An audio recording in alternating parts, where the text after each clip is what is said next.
It's a little bit breezy, but welcome, glad to have you here. So I'm Richard Rhodes, I'm the president of Texas A&M Central Texas, and on behalf of the A&M Central Texas family, which includes our faculty, our staff, and our students, we are so glad to have you here this morning.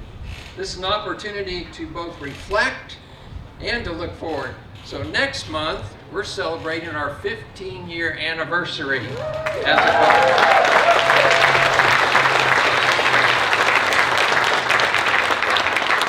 Now that really makes this groundbreaking a very celebratory present to Texas A&M Central Texas.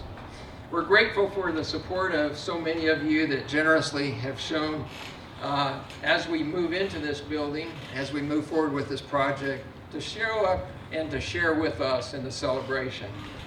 To make this morning just a touch more special, our good partners from Temple College and Texas A&M Central Texas University Symphonic Band under the direction of Professor Glenn Brumbach. And thank you so much, Professor Brumbach. And students.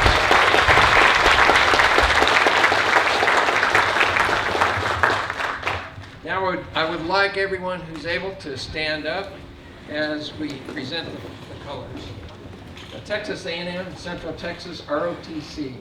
So please remain standing for the national anthem performed by one of our students, Miss Ruth Feliciano, at the end.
Thank you very much, Ms. Feliciano and Professor Brumbach.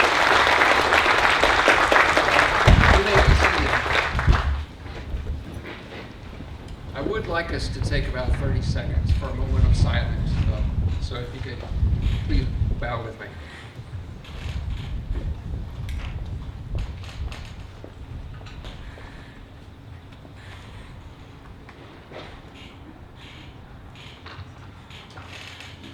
Thank you. We are truly thrilled to see so many with us today. Before introducing our first speaker, but please let me recognize a number of people who have joined us in the audience today. And I apologize in advance if I missed some people, but we are so honored today to have, first of all, the Chancellor of the Texas A&M University System, Chancellor John Sharp. So if you could stand and be recognized.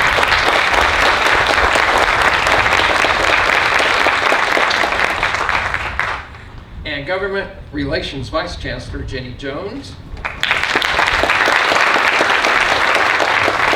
Associate Vice Chancellor of Law Enforcement and Security Keith Jemison.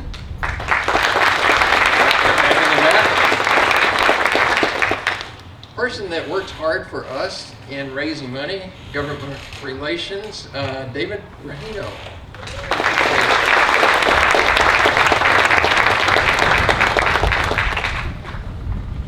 And shortly, she's here. Fantastic. Her plane just arrived, and that is one of our regents, our student regent, and that is Amy Valachek. So welcome, Amy.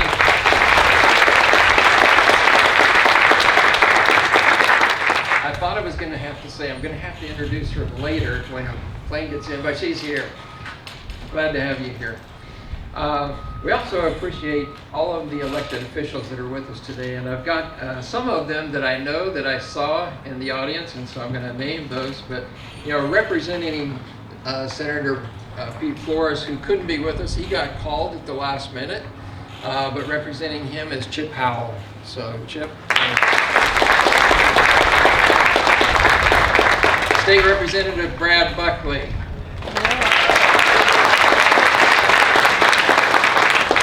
Central Texas Regional Director for U.S. Senator John Cornyn, Jill Wyman. Also Central Texas Deputy and Regional Director for U.S. Senator John Cornyn, Abigail Hampton, who is a new transplant from Alaska. And representing Killeen City Mayor, who could not be with us this morning at the last minute, and that is City Manager Kent Cagle.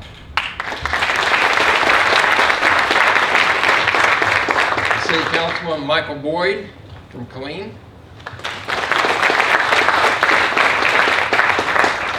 And Mayor Michael Bloomquist from Parker Heights. Mayor Pro Tem Nash. City Council, Stacy Wilson. Representing the Killeen Greater Chamber of Commerce, Vice President Rebecca Moon.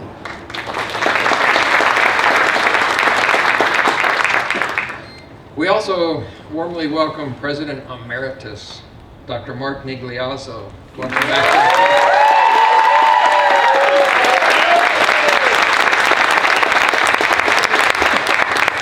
And as always, I want to say that we are so happy to see retired Lieutenant General Pete Taylor, one of the university's revered founders of the institution, chair of the President's Regional Advisory Council.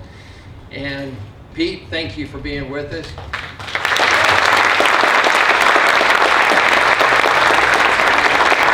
if I can have all the members of the President's Regional Advisory Council members who are present stand and be recognized.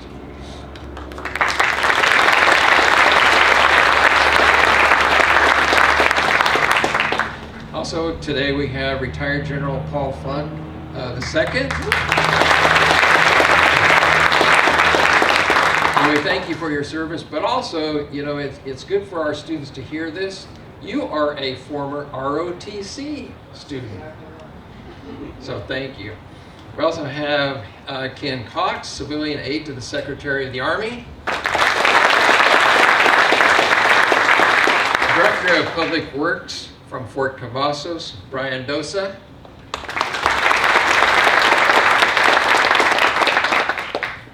And we have Keith Sled. We just went on a trip to the National Training Center last week, a few of us, and Keith, thank you for leading that. He is the Heart of Texas Defense Alliance Executive Director. Keith, thank you.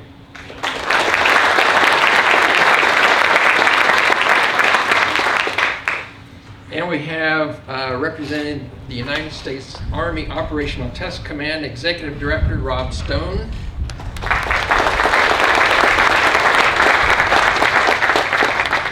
And I want to recognize a group that takes a lot of time and heart into raising money for scholarships for our students, and that is our University Foundation. So the chairman of our board for the foundation is Matthew Yao, and so Matthew, could you stand up?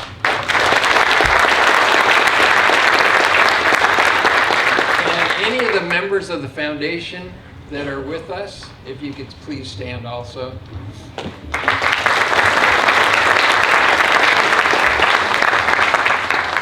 Got the whole Yao family here. And I want to take time to recognize a special person in my life. We've been married for 45 years, and that is my wife, the First Lady of Texas A&M Central Texas, Kate Rhodes.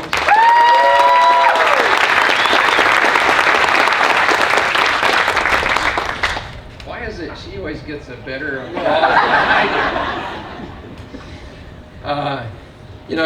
And now for the family members at Texas A&M Central Texas that work every single day to make our students feel like they belong here, and that they're going to do great things when they leave here.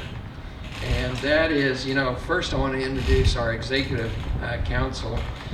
Interim Provost, Dr. Kelly Cood. Vice President for Finance and Administration and CFO, Todd Luck.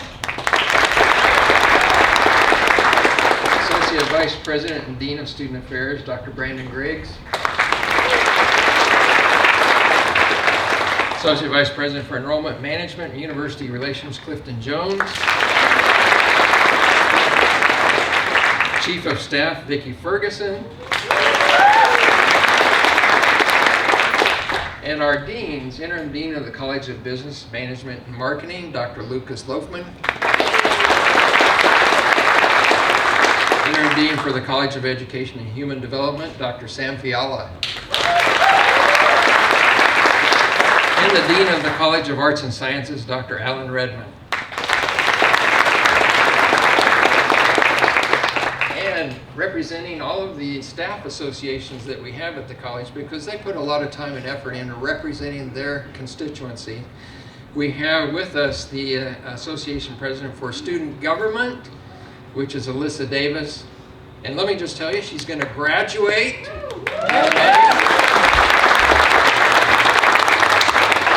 She has promised me she'll show up for graduation and walk across the stage. Thank you, Alyssa. Staff Council President, Rachel Borrego. And President of the Faculty Senate, Dr. Shelley Harris.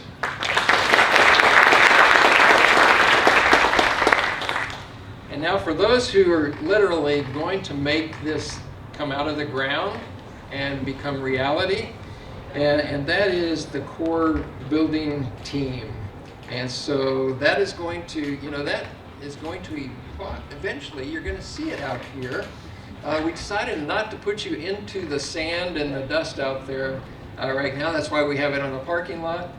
But I want to recognize those people that are going to make a difference there in making that happen. That's Cannon Design, Hort Construction, PBK and their subsidiaries, and the Texas A&M System Facilities Planning Construction Group. So all of you please stand.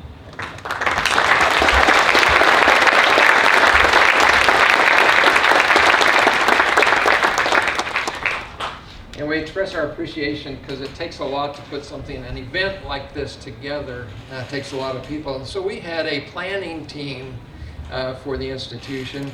And so I would like all of the members of the planning team for this event to stand up and please be recognized.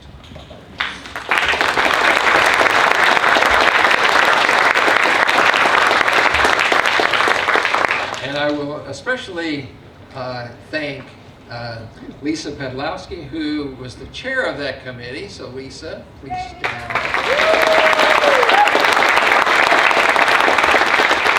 And Sean Kelly, where is Sean?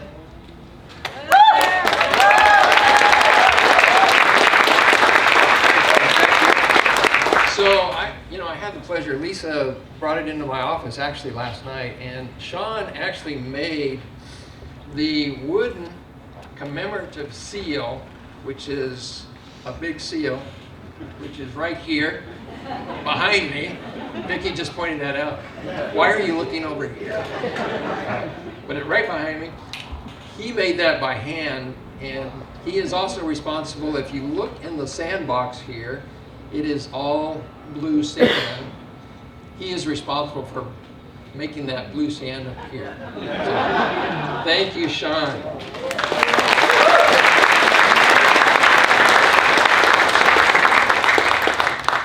So now it is my honor to introduce the Chancellor of the Texas A&M University System, John Sharp. Appointed by the Board of Regents in 2011, Chancellor Sharp leads one of the largest university systems in the country, and I added this, and I might add the best university system in the galaxy.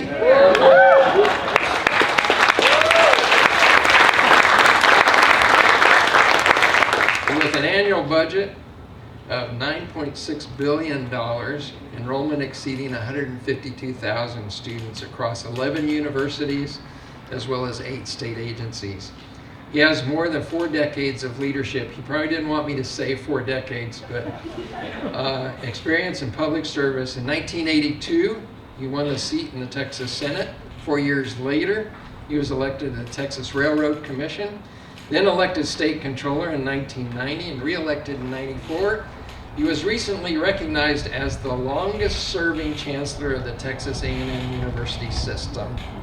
Chancellor Sharp, as always, A&M Central Texas welcomes you, and I'd like to have you come up here and say howdy.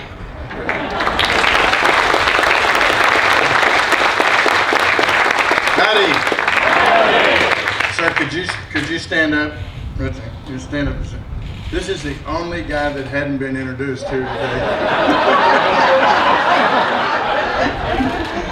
I want to tell you that I come here in a very bad mood after last night. Let me tell you what happened to me last night. So we had this big party honoring the chairman of the board, Bill Mahomes, and in front of 200 people, he brings my brand new wife, Diana, who's the University of Texas graduate, and he brings her up there and he says, Diana, as a University of Texas graduate, in your wildest dreams, did you ever think that you would be married to the Chancellor of A&M? And Diana, my sweet wife, in front of all these people said, the Chancellor of the Texas A&M system is not even in my wildest dreams. So I left her home today. Thank you for being here, and Pete, thank you for the idea that came out of your head. It seems like 20 years ago for this university. Mark, thank you for giving it such a great start. And Richard, thank you for your great history and for the wonderful things you're going to do for this university. It's going to be wonderful. I got some people here I want to thank, and this building of course what this building is it was paid for with $45 million of money from the legislature, $2.6 million from the Board of Regents, Amy Belichick, and the rest of the members of the Board of Regents from the Available University Fund, part of the Permanent University Fund. And what this building is going to be is it's the building that is going to allow all of the other buildings in the future to happen. because this is where the HVAC, this is where the control system is going to be, this is where the police is going to be, this is where the security operations are going to be. It is a key, big-time, important part of it. And Senator Flores obviously was very important to this, and Senator Flores helps us with A&M San Antonio and so many other things. Brad Buckley is probably the reason this happened, and I'll tell you why that's true.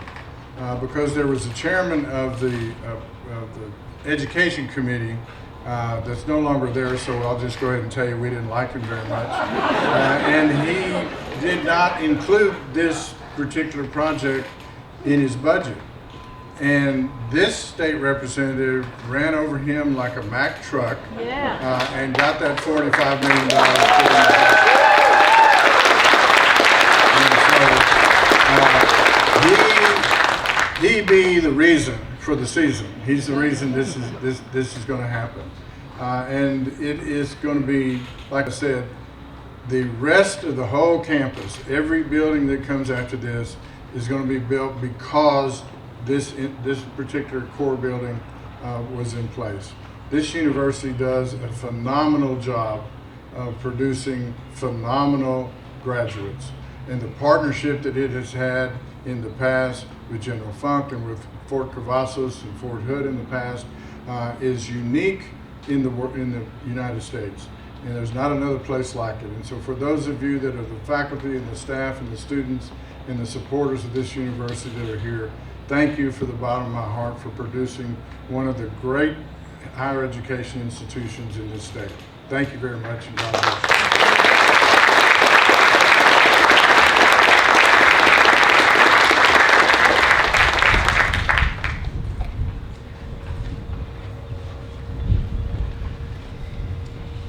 So next, it is my honor, and thank you, Chancellor Sharp.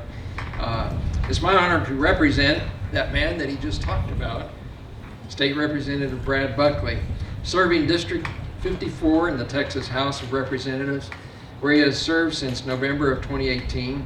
He's the chairman of the House Public Education Committee, where he considers it an honor to lead on matters of importance to Texas educators.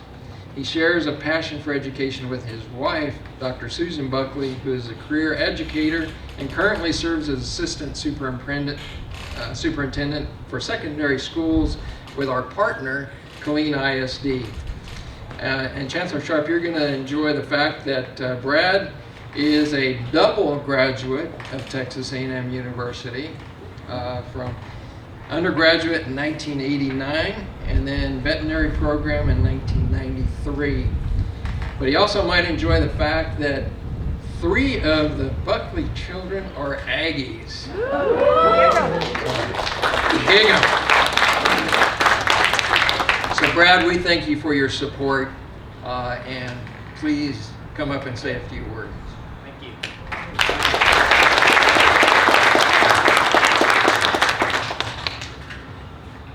It's always a rough day when you have to follow Chancellor Sharp. Yeah. You know, my wife is an Aggie. I don't think I'm in her wildest dreams either. Certainly after a session on public education. But what an honor it is to be here to see this, the beginning of this journey. You know, you can't help but, you know, it seems like yesterday. The older you get, everything seems like yesterday. I can remember something that occurred many years ago, maybe 15 to 20 years ago. But I don't remember what Susan and I had for supper last night. But, you know, as a young member of the Greater Killeen Chamber of Commerce that was sort of brought to the table by good folks like Bill and Mary Cleaver, the Yao family, General Shoemaker, where we'd sit in that room, and on the wall that began as you know, the big white tablets that you brainstorm on, we had them taped to the wall, and it was the goals, and we put them in front of us so that we really understood where we were headed. And one of them was a state-supported upper-level university in Central Texas. And what, you know, the slow roll to that, and what really seemed like a pipe dream, leadership like great men like the late General Robert Shoemaker, General Pete Taylor, and a bunch of other folks that just wouldn't take no for an answer. We're here not only today to celebrate what we have, but we're going to celebrate what the future looks like. And when you're in the legislature, there's a lot of competing interests. Folks will tell you that everybody's district is the most important district, and the assets and the institutions in those districts are the most important ones in the state of Texas. And so it's always important to not only advocate for them, but to represent an institution. And I have said this from day one.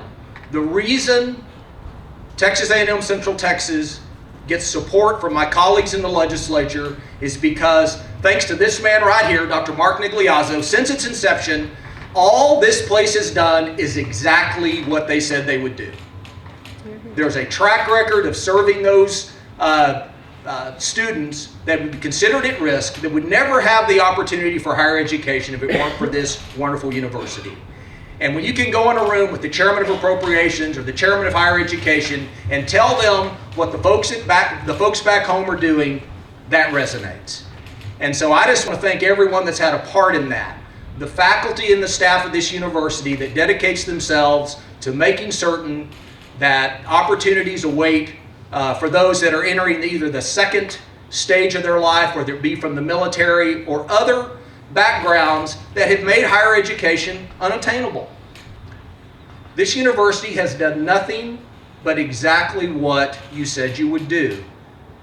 That is not as common as you would think in this world today. And so I could not be more proud of anything than to be able to represent this institution in the Texas House. As we move forward, I think it's a little cliche, but the best days are ahead. A building like the core building is, probably not as cool as, the other buildings with the cool things in it for students and staff. But when you think about what we can accomplish here, if you think about the opportunities that await us, it will be our fault if we don't achieve it. Yes. And I am absolutely certain, given the track record of what we've done in the past, the future looks extremely bright.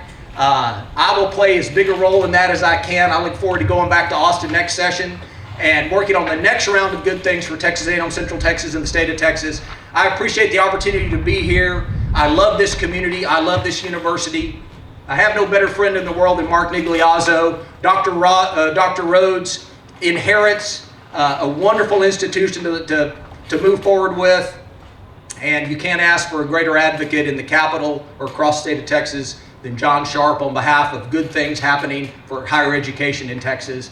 Thank you for allowing me to be here today. This is an exciting day for us. God bless you, and may God continue to bless the greatest state in the nation, the great state of Texas. Thank you.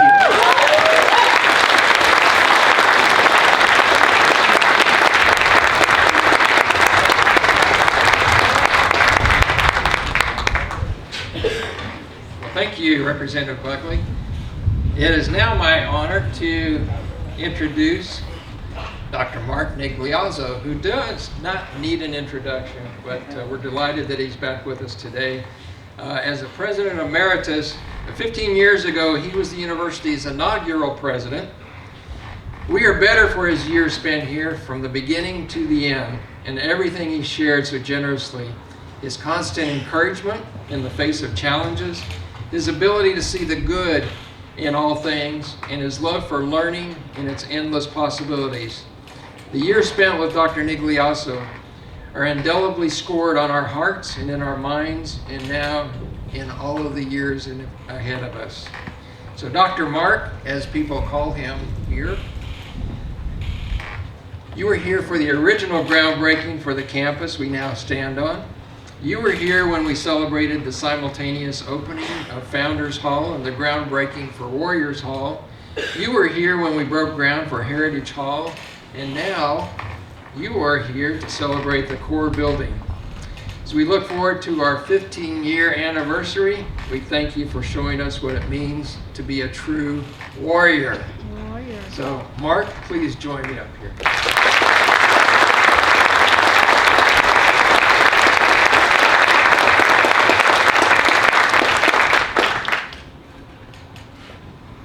Boy, I thought I was just coming home for a cup of coffee this morning.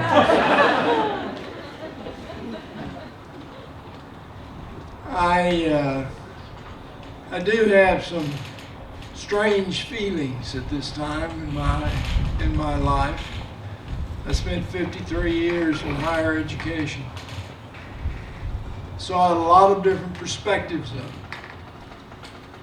Made a very deliberate decision to move from what I thought my goal was going to be, which was to be a traditional university professor, and got involved in this thing called the community college, because I saw individuals there who, without the help of those community colleges, might never have an opportunity to go to college. Yeah, I had great students at the University of New Mexico. I had great students at a couple of other universities where I taught. One of them called Texas A&M as a graduate assistant.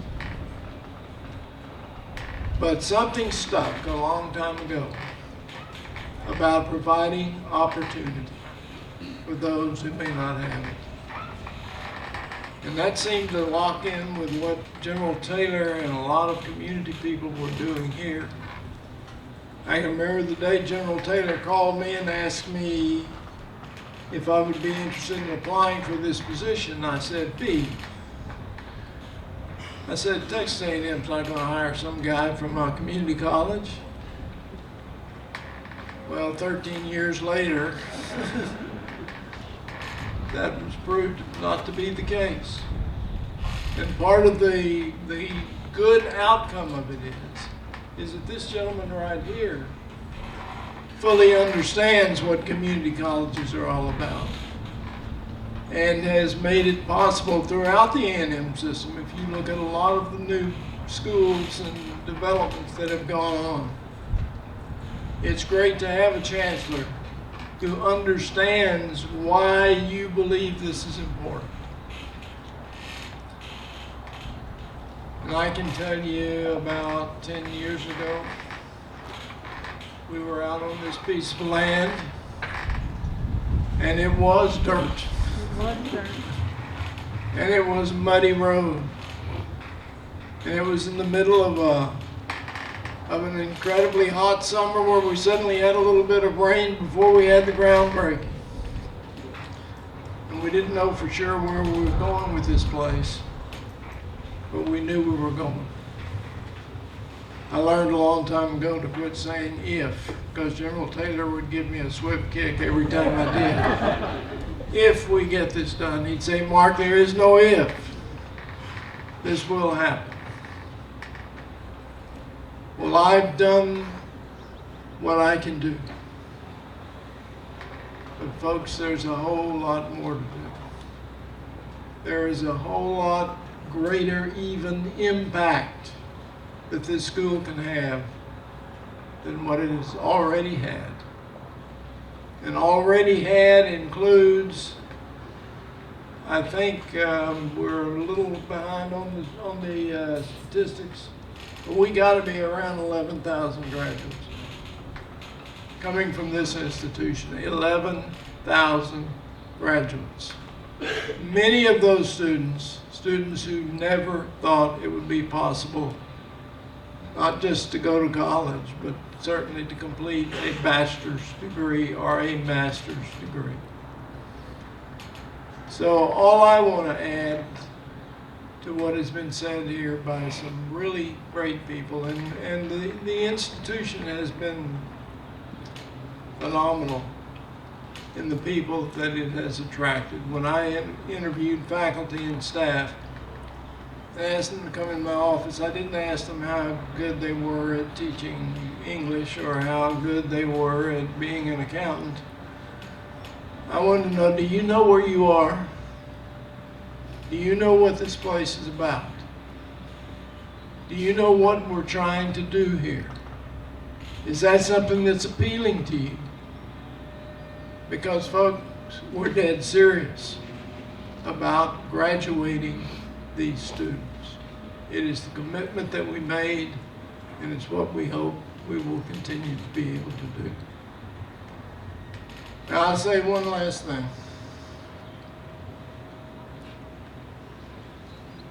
I thought things slowed down after you retired.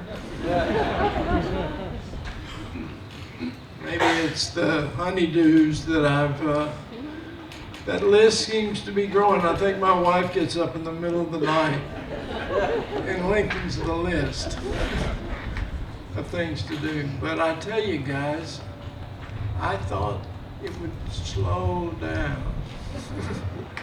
It didn't. It seemed to speed up instead. I'm looking back right now, 9 months, and I'm thinking, where did it go? Boy, I look out here today. I look at people that I know and people that I don't know.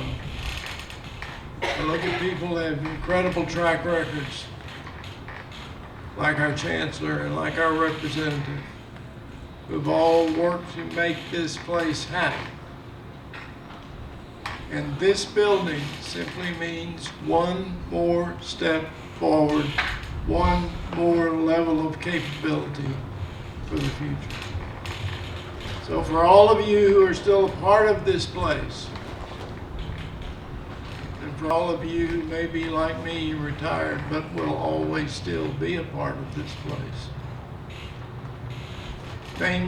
maintain the commitment. Help this university maintain its commitment. Let me close by giving you one little anecdote, because it could happen hundreds and hundreds of times as students cross the stage at commencement. You know, people have asked me, do you really like going to all those commitments? You know, we have 3 commencements a year at this institution. You really like going? Absolutely I do. Because that's an indication of what we do, who we are. But I can remember one student vividly. A young lady who had worked her way through Austin Community College to come here as a student working on her bachelor's degree. She had, at around the age of 10, she had been overcome by several different types of health issues, serious health issues.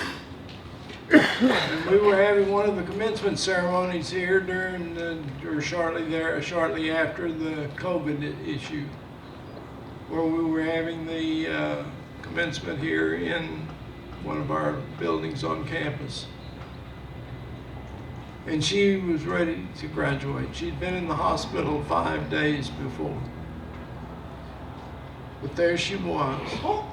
She was holding herself up with the help of a family member on a pair of crutches. And there was this long slope that she was going to have to climb to come up here and get her diploma. And I said, why don't you let me come down there and bring it to you? She said, no, sir. I want to make that walk. I want to make that walk. I said, okay.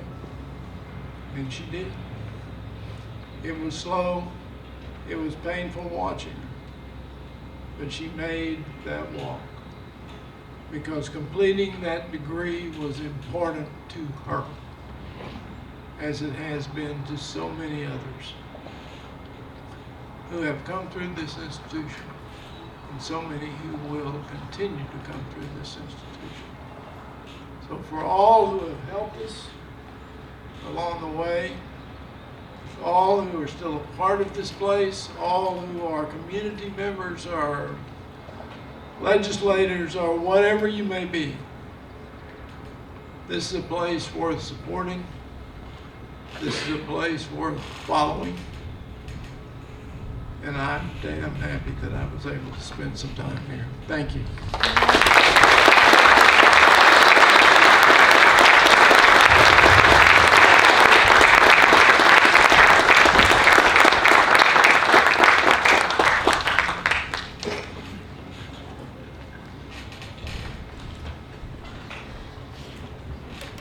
Thanks, Mark. You can see he's an inspirational speaker. You know, as I said earlier, A&M Central Texas is preparing for our 15-year anniversary next month. And we take this opportunity to acknowledge that our campus was built on 672 acres that once belonged to the United States Army. We express our appreciation for our partnership with Fort Cavazos and all who have served their country by incorporating military traditions into our own celebrations. For example, on this special day, we welcome the Fort Cavazos 1st Cavalry Division Horse Cavalry Detachment and the troopers who bring us our very special four-legged equine guest, Cobra, now arriving to my left. Trooper will ride under the tent to hand off the shovel, if it goes according to plan. We don't know Cobra's rank, but we do know his trainers and handlers, Sergeant Courtney Sewell, who will present the ceremonial shovel to me, and Specialist Jose Agape brings a special gift to our First Lady, my wife Kate. To show our thanks, we offer each of them commemorative coins, and Kate will offer Cobra a well-deserved basket of carrots and treats. After that, we will have the shoveling, and so please stay with us. We're going to have a series of those because we only have 8 shovels up here, and so there's a number of people we want to get involved in that. So please stay with us. But Sewell?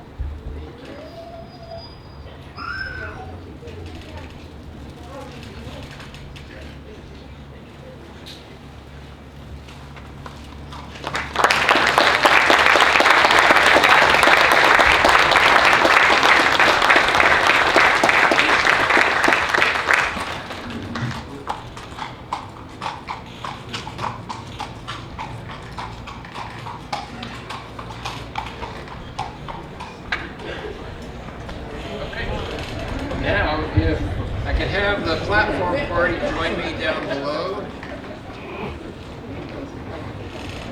And Regent Amy, if you could join us. And eyeball those carrots.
All right, everybody look right here. Ready?